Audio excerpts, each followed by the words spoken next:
Hi, everybody, and welcome back. David Robertson from the Financial Center once again to just share some thoughts with you.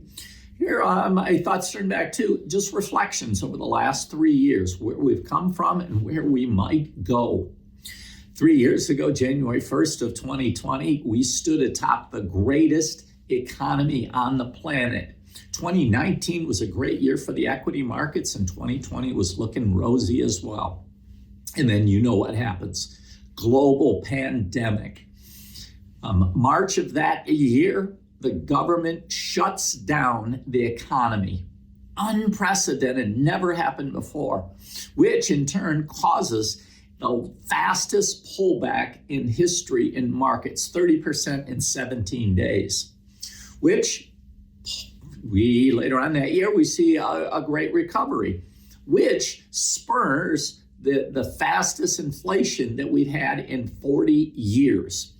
Government, in turn, has to increase interest rates, which they increase interest rates at the fastest rate that they've ever done in history, which in turn causes a 20% pullback in markets. During that time, we've had 2 wars still going on today. We've had runaway government spending. We've had bank failures, and yet January 1st of 2020, the S&P stood at 3,200.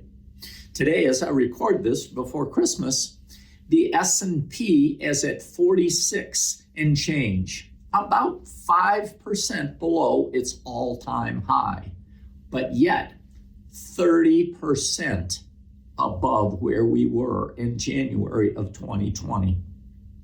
Wow. Doesn't feel like it, does it? It doesn't. And this is why I bring this up.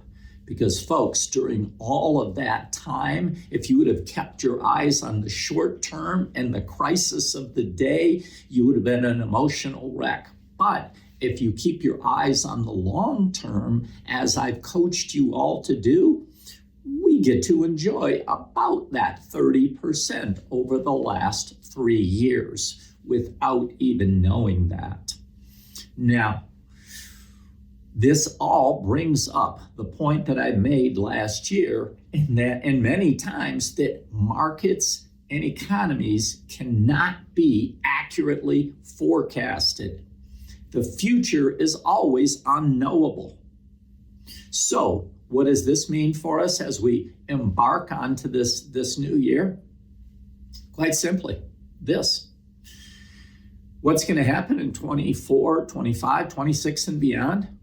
We're going to have more of the same, as we always have. The crisis of the day will always seem like the end at the time. But folks, if you step back and you look at the long term, these are those bumps along the way, those accidents that I told you we can't predict, nor can we prevent, but we can protect you when they happen. Reacting emotionally to those crises of the day is detrimental to your wealth. So, folks, hopefully this helps to get us all prepared for the new year. If you need to talk, Tim and I are here. And if I don't talk to you, we'll see you soon. Bye now.